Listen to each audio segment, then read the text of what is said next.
estamos aqui na terceira edição do Congresso Todos Juntos contra o Câncer.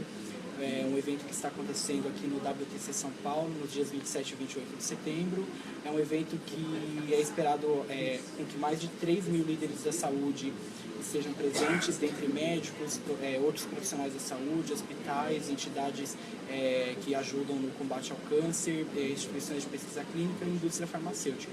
Esse é um evento para tentar discutir e propor melhorias no cenário da saúde pública e para mudar, transformar a oncologia no país, tentar pelo menos melhorar, proporcionar melhorias no setor de oncologia.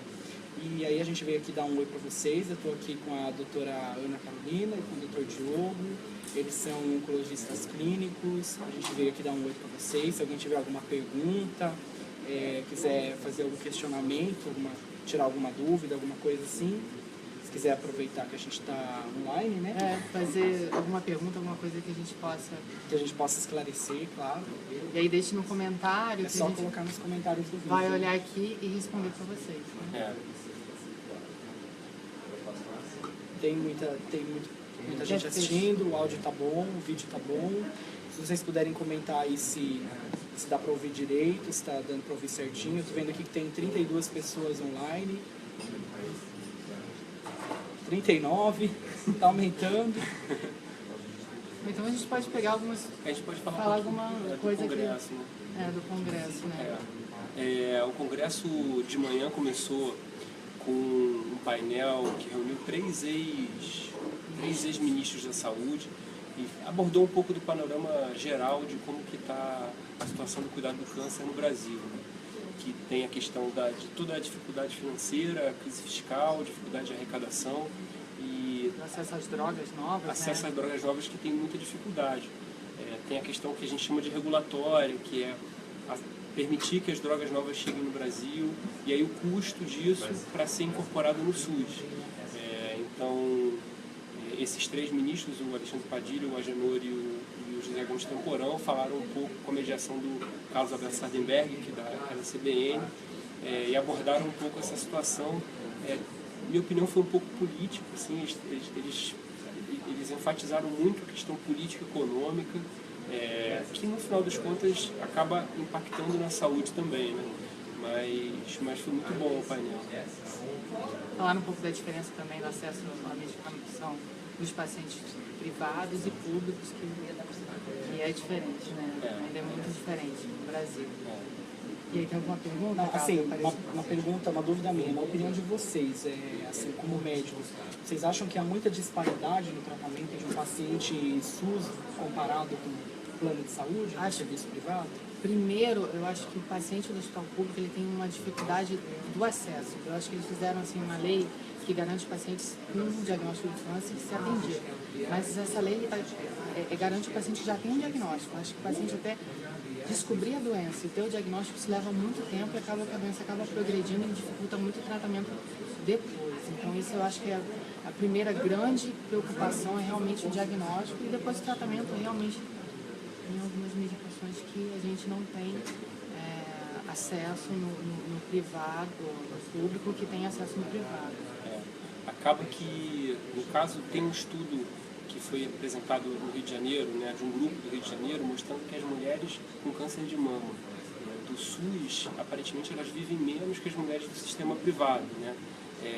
Eu ouvi sobre o estudo, eu bastante não lia, não sei se está publicado, mas isso foi um dado que foi bastante preocupante, né? Porque mostra realmente que as mulheres, as drogas que já estão bem estabelecidas no tratamento do câncer no mundo, ainda no Brasil ainda não são padrão. Então, respondendo a tua pergunta, acredito que sim, acredito que tem uma disparidade não só para câncer de mama, mas para outras doenças também. E respondendo assim, entrando mais no setor público, que ela falou, vocês têm acompanhado, vocês têm visto aquela lei dos 60 dias que foi criada, isso tem funcionado no sistema público? Não. Eu acho que assim, a maior dificuldade é isso que eu estou falando. O paciente, para ter o diagnóstico, ele precisa do sistema público. Então, se ele não consegue chegar para fazer o diagnóstico, vai ser mais difícil ele tratar. Porque no hospital que eu atendo, os pacientes são referenciados, por exemplo, da mastologia, do médico da mama, do médico ginecologista. Então, a dificuldade que ele tem é de ir no ginecologista para descobrir Porque do ginecologista pra gente, no próprio hospital, é fácil. A dificuldade são os hospitais que não têm oncologia, e sim, eles têm uma dificuldade para chegar no oncologista. Mas eu acho que é um funil muito grande de conseguir primeiro fazer o diagnóstico.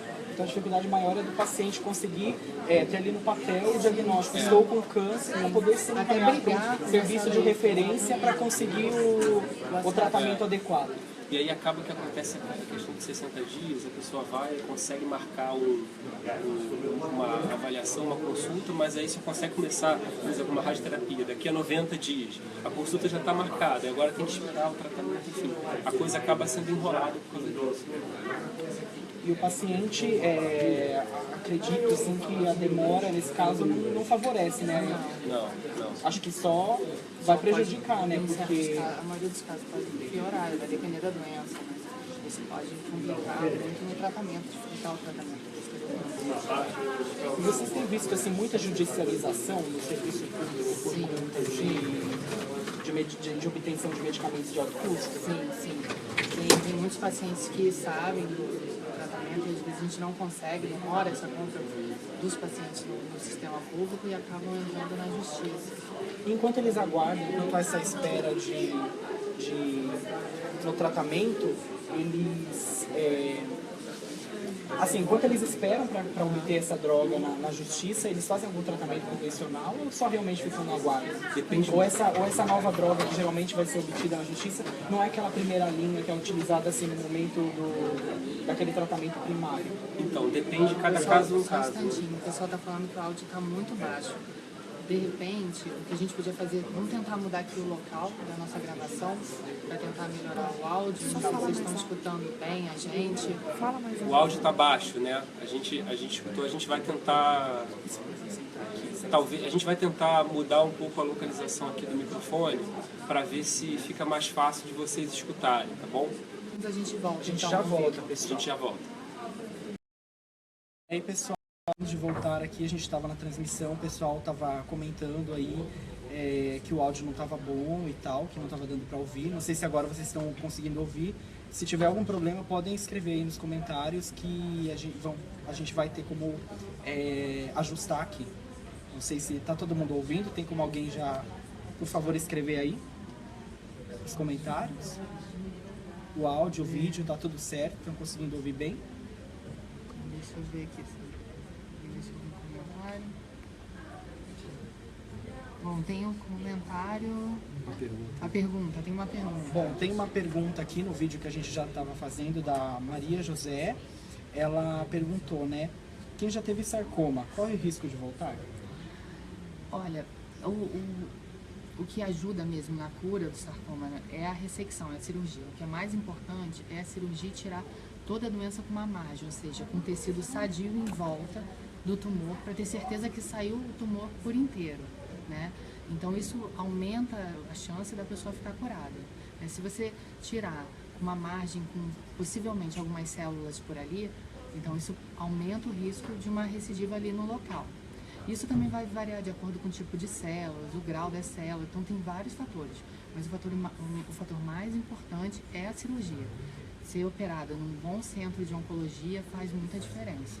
E depende de onde assim, o sarcoma está localizado? Assim, em que membro que está? Porque o sarcoma, ele é um grupo de tumores que tem origens diferentes. Então ele pode ter origem no tecido muscular, ele pode ter origem no tecido conjuntivo, pode ter origem no tecido ósseo ou na cartilagem, entre outros. É como a Carol falou, no caso do sarcoma, a cirurgia é o tratamento principal. É importante lembrar que, assim, mesmo que a cirurgia seja muito boa, existe sempre um risco do tumor voltar, existe sempre um risco da doença voltar.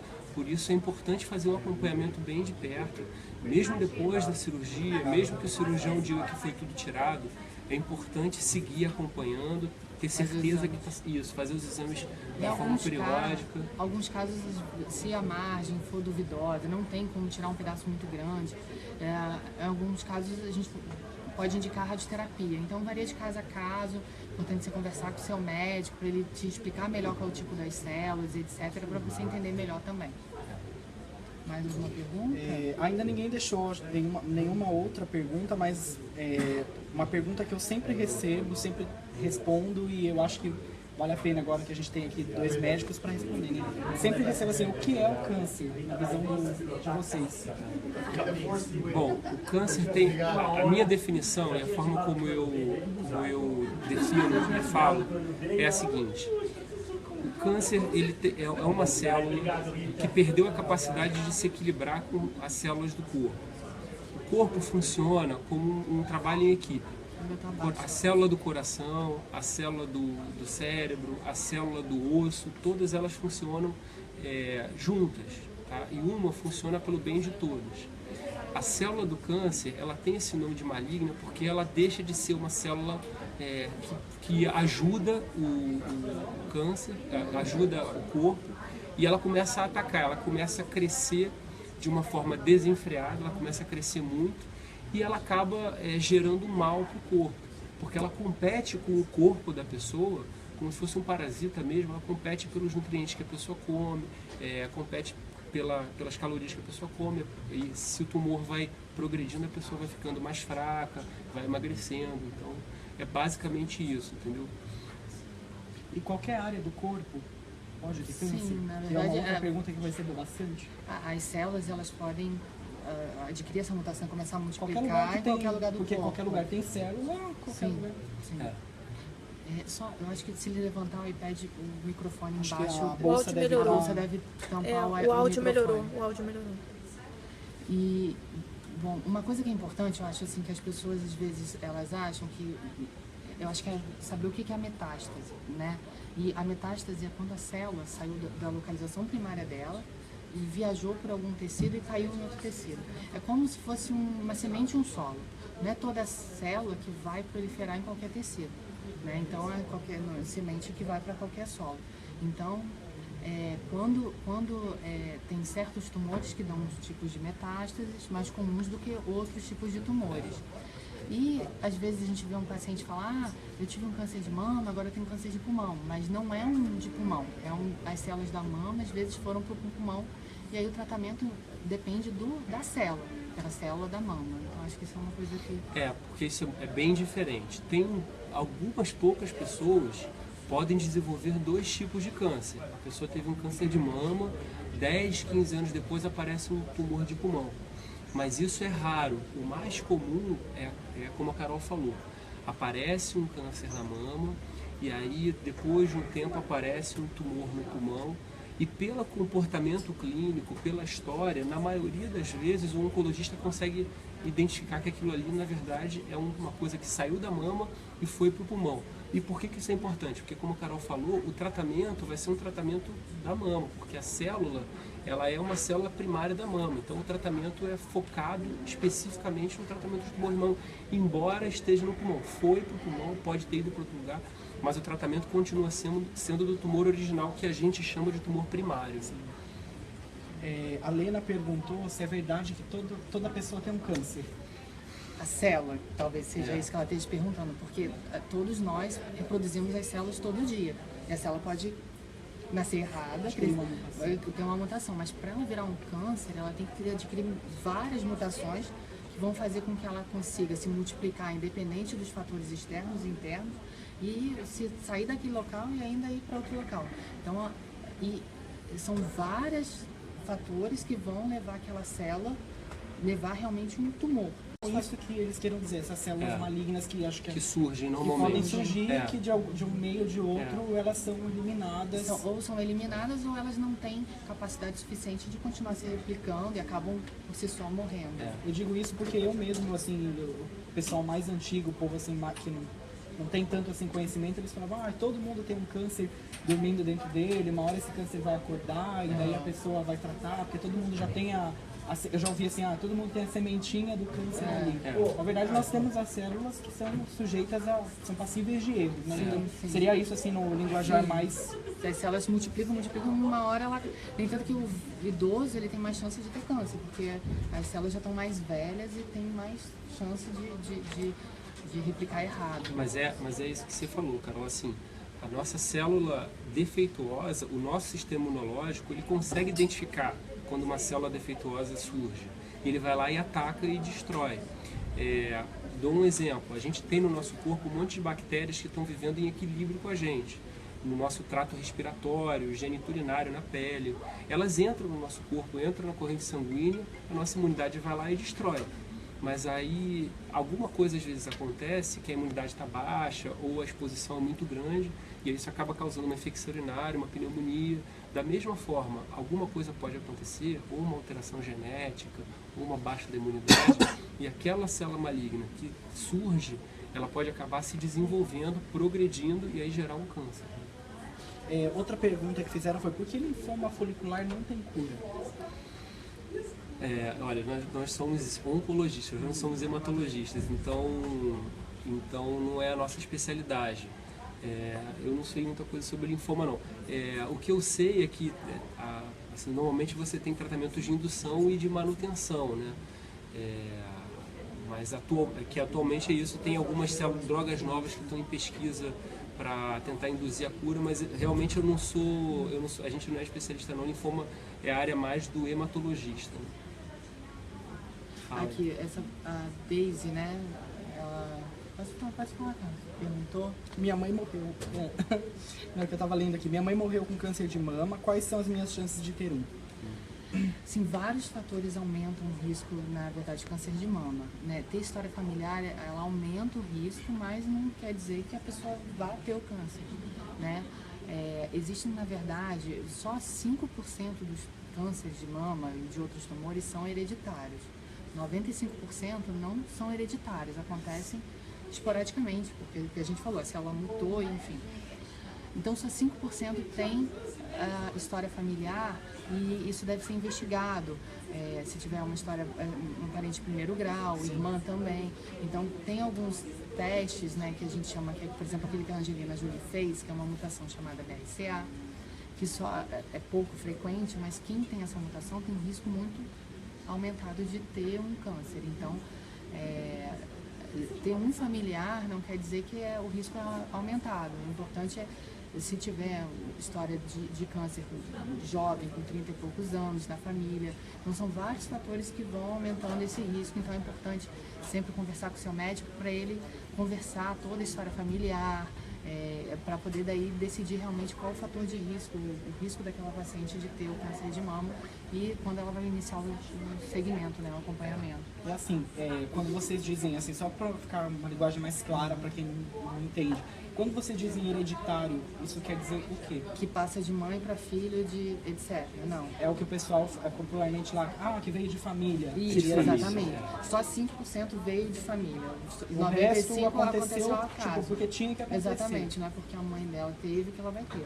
Mas a gente sabe que, comparado, quem tem história que a mãe teve e quem a mãe nunca teve, ela tem um risco um pouco mais aumentado, mas não é... Não significa também que ela vá ter. Sim, não é um risco tão mais aumentado, mas é importante quem tem história forte na família, história de homem com câncer de mama, então tem uma história que pode ter relação com essas mutações, né? É isso. Então acho que a mensagem mais importante é conversa com o seu ginecologista, fala com ele que você tem essa história familiar, porque tem alguns pormenores, como a Carol falou, para poder ver. Você já tem um fator de risco, por assim dizer, que é uma história familiar positiva. Você tem que ver se essa história familiar, ela efetivamente pode causar um risco maior para você, entendeu? Tem que pesquisar direitinho. Tem algumas particularidades que eu acho que só o médico mesmo, assim, examinando, vendo cara a cara, colocando a mão mesmo para examinar e coletando todo o histórico, né? Que eu acho que, não sei se realmente é isso, mas, assim, eu acho que o que vale mais, o que conta muito, né? Não é só o laboratorial, não, o exame de imagem, familiar. É a história familiar e eu acho que também o médico ele tem que colocar a mão e realmente examinar, né? Fazer todo o exame físico, né? Conta muito, né? Isso. Outra coisa que o pessoal pergunta bastante o que exatamente é a quimioterapia? Tá. O que é a quimioterapia? Bom, a gente está falando aí de uma série de medicações que estão englobadas no grupo da quimioterapia, que basicamente vai fazer o quê? Vai atacar a célula que se duplica mais rápido, tá? Basicamente é isso. A célula do câncer, por definição, aquela que é sensível à quimioterapia, ela se duplica muito rápido, o tumor cresce muito rápido. É por isso também que a quimioterapia ataca alguns tecidos que normalmente se duplicam rápido, como por exemplo a medula óssea, o cabelo, né? Por isso que o cabelo cai, né? As células, nem todas as quimioterapias. Nem todas as cabelo, quimioterapias, lembrar. O trato gastrointestinal, o revestimento do trato intestinal está toda hora, intestino, estômago. Por isso que talvez a pessoa tenha muita diarreia, mucosite vômito, afta na boca, entendeu? Mas a ação principal da quimioterapia é atuar, assim, ela ataca diretamente a célula. Então, por diversas maneiras, mas normalmente ela ataca diretamente a célula. Eu digo que a quimioterapia é um remédio burro, não é muito inteligente. Ele pega a célula que está duplicando o DNA, está multiplicando e bloqueia ela. Diferente dos tratamentos novos que vão diretamente na mutação daquela célula, que a gente chama de drogas-alvos, terapia-alvo, que vão naquela mutação e bloqueia a proliferação celular naquele ponto específico. Por isso que a toxicidade é menor, né? Isso. E vocês acreditam que, assim, nesse caminhar que a gente está tendo, nesse passar do tempo, está se prescrevendo, assim, as pessoas estão usando menos quimioterapia isoladamente, quando eu digo assim, a quimio sozinha e combinando assim, esse tratamento com esse tratamento alvo ou com algum outro tipo de medicamento? Depende do tumor Tem também, tumor né? que os estudos mostraram que essas drogas têm que ser feitas com a quimio. A gente começa com a quimio e depois mantém com essas drogas. Ou, por exemplo, o rim não responde bem à quimioterapia e a gente faz tratamento com essas drogas novas, né? Acaba que o câncer de pulmão é um que mudou muito a história do tratamento do câncer de pulmão para vários tipos de câncer. Então, se você identificar essas mutações que você falou e você tem uma droga para tratar tumores sensíveis que tem essa mutação, o paciente não precisa fazer quimioterapia, ele pode fazer essas drogas. Tem alguns tumores gastrointestinais, os gistes, que você já trata dessa forma, como a Carol falou, os tumores de rim também. E aí acaba que o resultado é melhor até do que a quimioterapia, é um tratamento mais inteligente, né? Comparando com o que a Carol falou. A Daphne perguntou, quais são os sintomas do câncer de colo de útero? Então, no início, como qualquer câncer, ele pode não dar sintoma. Então, por isso que é importante o acompanhamento com o ginecologista, o Papa Nicolau, para ter o diagnóstico precoce. Mas os sintomas podem ser sangramento vaginal, dor pélvica, às vezes se tiver bem mais avançada dificuldade para evacuar, são os sintomas realmente mais comuns, emagrecimento, toda doença mais avançada. Da fase em que ela foi pega, diagnosticada. Sim. Talvez no início, sangramento vaginal possa acontecer, mas no início, mas os outros pode sintomas acontecer são mais no avançados. início também, a pessoa não tem sintoma nenhum e de repente ela vai para uma consulta de rotina e encontra alguma coisa. Isso é importante por quê? Porque o câncer de colo de útero, se ele avança um pouquinho, ele já muitas vezes tem que ser tratado com cirurgia. Ou então nem com cirurgia para tratar. Para as mulheres mais jovens que estão com vida sexual ativa, elas têm que acompanhar de perto com um ginecologista, porque se surge uma lesãozinha, nem que seja uma lesão que a gente chama de pré-maligna, que não é um câncer ainda, mas que certamente vai virar um câncer, ela tem que ser logo tratada. Porque mulheres que estão em idade fértil, enfim, que vão continuar com a ideia de eventualmente ter filhos, então por isso uma lesão inicial, fica curada, enfim. O tumor do colo de útero é aquele que assim, a gente se preocupa com sintoma, mas quando tem sintoma é porque ele já está muito avançado.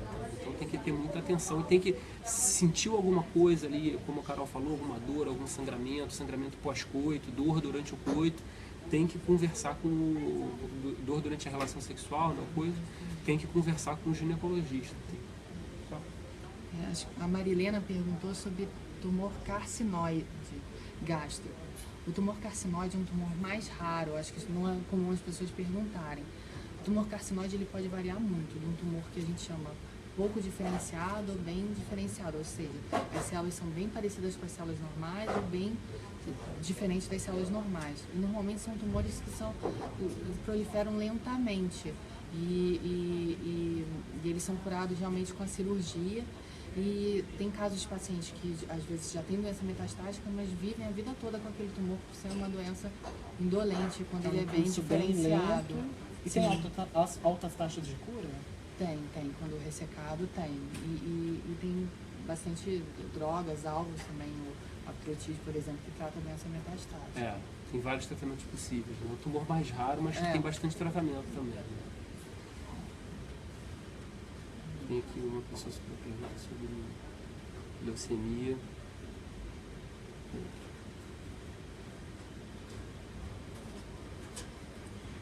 Perguntando se todos os pacientes com leucemia fazem TBI, que é a irradiação do corpo inteiro. Bom, leucemia tem vários tipos de tipos de leucemia, agudas, crônicas, linfocíticas, mieloides. Então tem um tipo de leucemia específico, normalmente é uma coisa que é tratada mais pelo hematologista, mas tem um tipo de leucemia que normalmente precisa se fazer a irradiação, sim. E aí, no caso, tem que conversar com o hematologista para saber se tem necessidade. Mas não é todo tipo, não. Depende, acho, também do estágio da doença. Se está no começo, se está assim, na fase mais precoce, se já passou. Sim. Tem uma coisa da idade do paciente também. Que acho que tudo isso influencia também na dose que a pessoa vai tomar.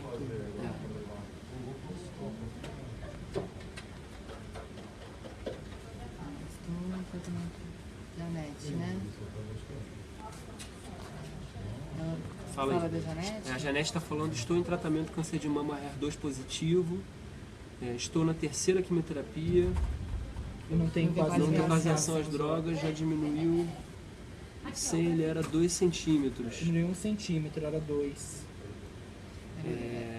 Quer falar o que é? Primeiro eu acho que tem que falar o que é o HER2, o que é o HER2? O HER2 ele é uma mutação que um percentual em torno de 20 a 25% dos tipos de câncer de mama, de mulheres, homens também, mas com câncer de mama que surgem e que tem aí, inicialmente era uma droga, que era o Herceptin, o trastuzumab, depois surgiu mais uma droga, agora já são em torno de 4, né? O trastuzumab, o TDM1, o pertuzumab, Vegeta e o lapatinib. São drogas alvos que a gente falou. São essas drogas alvos, ou seja, é como se esse medicamento ele acendesse um sinal na célula tumoral e aí ela estimulasse o sistema imunológico a ir lá e atacar e matar essa célula. Aquilo ali, o anticorpo se liga ali e aí o corpo vai lá e mata a célula. Então a gente vê respostas muito boas no paciente que tem mutação HER2 que pode fazer esse tratamento. Né? E aí, diferente do que a doutora Ana que falou que a quimioterapia ela é mais burra, tipo, ela atinge todas as células, a terapia-alvo é mais inteligente, por isso que ela falou, que realmente que ela tem tomado e não tem tido efeito colateral. O único efeito colateral acho que é importante é ter um acompanhamento, normalmente o médico dela deve ter. Fazer o eco a cada 3 meses. O único efeito que pode dar, a gente tem que acompanhar com o ecocardiograma. Né? Pode dar insuficiência cardíaca transitória. Claro, transitório, parou a droga, já volta tudo ao normal. Mas isso é importante acompanhar, mas não tem nenhum. Para não evoluir, não piorar, nada. Não tem os outros efeitos relacionados à quimioterapia de cansaço, diarreia, nada disso. A Jéssica perguntou quais são os perigos do transplante, embora a gente já tenha explicado, né, que eles são oncologistas na parte mais de oncologia clínica, né, mas eu acho que essa seria uma pergunta que daria para responder. Os perigos do transplante de medula óssea de 50%. Acho que seria aquele que o doador é metade compatível. Tem risco de ter... Seria a rejeição, né? Seria maior.